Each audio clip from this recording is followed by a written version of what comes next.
బుచ్చిరెడ్డిపాలెంలో ఏర్పాట్లో ఉన్నాను. ఈ కార్యక్రమం ఇంత చక్కగా జరగడానికి కోఆపరేట్ చేసిన మా సిబ్బంది అందరికీ, మా గౌరవ సభ్యులందరికీ కూడా ఇంకొకసారి హృదయపూర్వక నమస్కారాలు తెలియజేసుకుంటూ, బుచ్చిరెడ్డిపాలెం నగర పంచాయతీ అతి త్వరలోనే సెకండ్ గ్రేడ్ మున్సిపాలిటీగా అభివృద్ధి చెందాలని, దానికి కావలసిన మౌలిక సదుపాయాల రూపకల్పన మా గౌరవ సభ్యులు గౌరవనీయులు ఎమ్మెల్యే గారి సహకారంతో ముందుకు వేస్తామని, మేమందరం కూడా మా శక్తి వంచన లేకుండా పట్టణాభివృద్ధికి కృషి చేస్తామని, అలాగే మా తోడ్పాటు మా సహకారం కూడా ప్రతి స్థాయిలో అందిస్తామని, బుచ్చిరెడ్డిపాలెం నగర పంచాయతీ త్వరితగతిన అభివృద్ధి చెంది మిగిలిన మున్సిపాలిటీలతో పాటు తక్కువ కాదు అభివృద్ధి చెందుతామనేటట్టు నిరూపణ జరగాలని చెప్పి మనస్ఫూర్తిగా కోరుకుంటూ అభివృద్ధిని ఆకాంక్షిస్తూ సెలవు తీసుకుంటున్నాను. ఈరోజు ఈ కార్యక్రమానికి ఇచ్చేసినటువంటి కమిషనర్ గారికి, కౌన్సిలర్లకి, కోఆప్షన్ సభ్యులకి, మున్సిపల్ సిబ్బందికి, ఆఫీస్ సిబ్బందికి, పారిశుద్ధ కార్మికులకు మరియు మీడియా మిత్రులకు అందరికీ నా హృదయపూర్వక నమస్కారాలు. 78వ స్వాతంత్ర దినోత్సవ శుభాకాంక్షలు ప్రతి ఒక్కరికి. మన దేశం కోసం ఎందరో మహనీయులు ప్రాణత్యాగం చేశారు. వాళ్ళందరినీ మనం దృష్టిలో పెట్టుకొని వాళ్ళ అడుగుజాడల్లో మనం అందరూ నడవాలని మనస్ఫూర్తిగా కోరుకుంటున్నాను. ఈరోజు బుచ్చిరెడ్డిపాలెం నగర పంచాయతీలోని ప్రజలందరూ ఆరోగ్యంగా ఉండాలని మనస్ఫూర్తిగా కోరుకుంటున్నాను. మన బుచ్చిరెడ్డిపాలెం నగర పంచాయతీని మరింత అభివృద్ధి పనుల్లో నడవాలని మనస్ఫూర్తిగా కోరుకుంటున్నాను. నాకు ఈ అవకాశం ఇచ్చిన 78వ స్వతంత్ర దినోత్సవ శుభాకాంక్షలు అందరికీ, సచివాలయం సిబ్బందికి, మున్సిపల్ కమిషనర్ గారికి, మా కౌన్సిల్ సభ్యులందరికీ.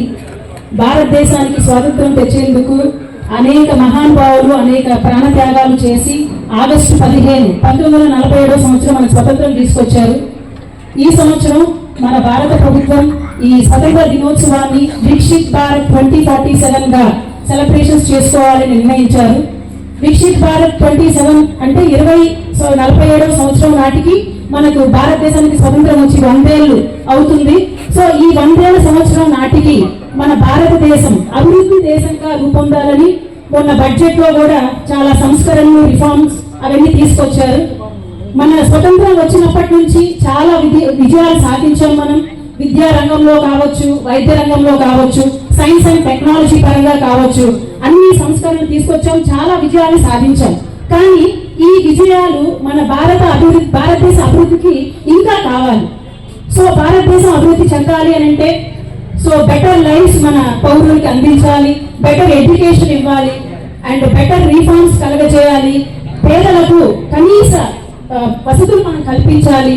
అదేవిధంగా మన యువతకు వాళ్ళ నైపుణ్యాన్ని పెంపొందించడానికి స్కిల్ డెవలప్మెంట్ ప్రోగ్రామ్స్ కండక్ట్ చేయాలి, ఉచిత విద్య ఇవ్వాలి, ఉచిత వైద్యం ఇవ్వాలి, అనేక సదుపాయాలు కల్పించాలి. అదేవిధంగా పరిశ్రమలు తీసుకురావాలి, పెట్టుబడులు కూడా తీసుకురావాలి. సో ఈ విధంగా అనేక సంస్కరణలు మన భారతదేశ ప్రభుత్వం మనకు కానీ అందించినట్లయితే మనం కూడా చైనా, అమెరికా దేశాలతో మనం పోటీ పడగలుగుతాం. ఈ విధంగా పోటీ పడాలంటే ఫస్ట్ యూత్ ముందుకు రావాలి. సో వాళ్ళ స్కిల్స్ ని ఇంప్రూవ్ చేసుకోవాలి.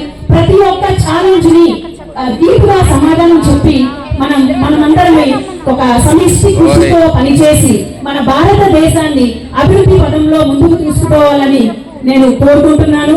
అదేవిధంగా గురుజాడ అప్పారావు గారు చెప్పారు, దేశం అంటే మట్టి కాదు, దేశం అంటే మనుషులు అని.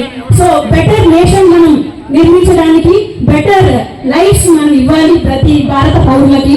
సో అదేవిధంగా ఈ సభాముఖంగా మన ప్రతి ఒక్క భారత పౌరుడు గౌరవంగా ఒక సమిష్టి కృషితో ఎదగాలని ఈ సభాముఖంగా తెలియజేస్తూ నమస్కరించుకుంటున్నాను. నాకు ఈ అవకాశం ఇచ్చిన పెద్దలకు పేరు పేరున నమస్కరించున్నాను. జై హింద్.